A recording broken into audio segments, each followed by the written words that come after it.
La société évolue.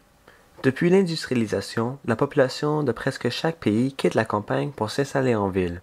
Ce changement radical, parvenu il n'y a pas si longtemps, a bouleversé la relation entre l'homme et son environnement. Coupés de notre contact avec la nature, nous sommes désormais désensibilisés à sa destruction. L'accroissement exponentiel de la population nous force à mettre de plus en plus de pression sur nos écosystèmes pour subvenir à nos besoins. Ayant tout récemment atteint 7 milliards d'individus, il est important de trouver une solution à long terme et efficace aux problèmes de l'environnement. Une des solutions qui s'offre à nous est de traiter le problème à la source, transformer les cités pour qu'elles deviennent plus vertes. Pour en savoir plus sur ce concept, j'ai assisté le Sommet mondial des écocités ici même à Montréal.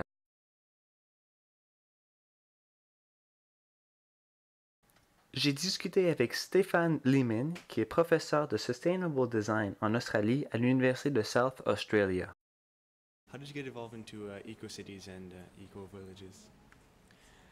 I have been working on transforming existing cities to green urbanism, and some people call it eco-city, for the last 20 years, with my background from Germany and having been trained in energy-efficient, water-efficient, material, resource-efficient urban planning and architecture. And since then we have built many buildings and we have published many papers and books on this topic. And there's a very exciting field emerging at the time we are speaking.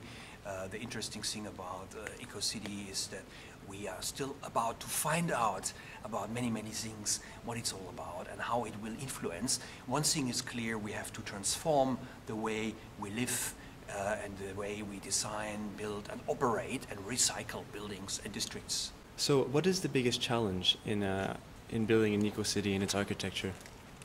One of the biggest challenges of building an eco-city is, of course, convincing politicians and making sure that politicians have the right advisors to stop outdated, old-fashioned, energy-hungry models of urban design and to do away with those models and to focus on new ways in the way we design, build and operate and recycle buildings and cities.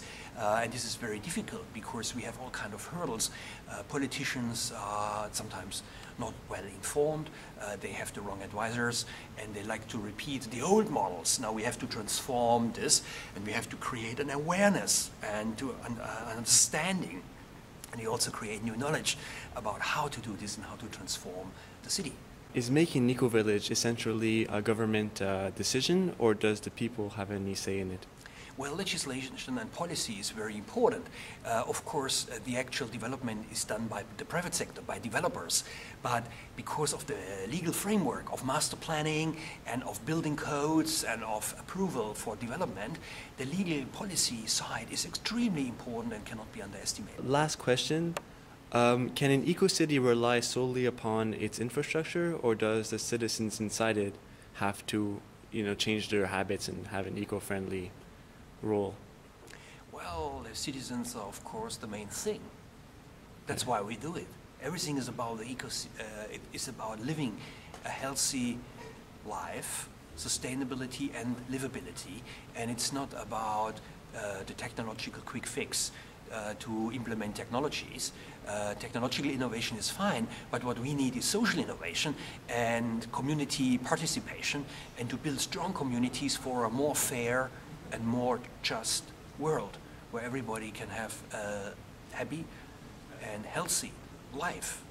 And so it is influencing the way we live, we work, we play. The workplace is very important, but also housing typologies are very important. And affordability, how can people afford what we design?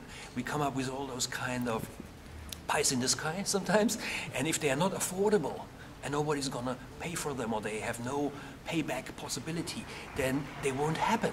So it's very important to understand that if we wanna do implementation, we need a proper, good legal framework, we need incentives, and we need to raise awareness, and we need to do all those things at the same time to work towards social innovation, to change the way that people work and live together.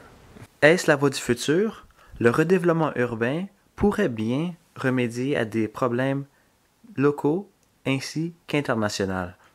On ne peut pas changer Montréal dans un soir, mais un mouvement collectif dans le bon sens commence avec chacun d'entre nous.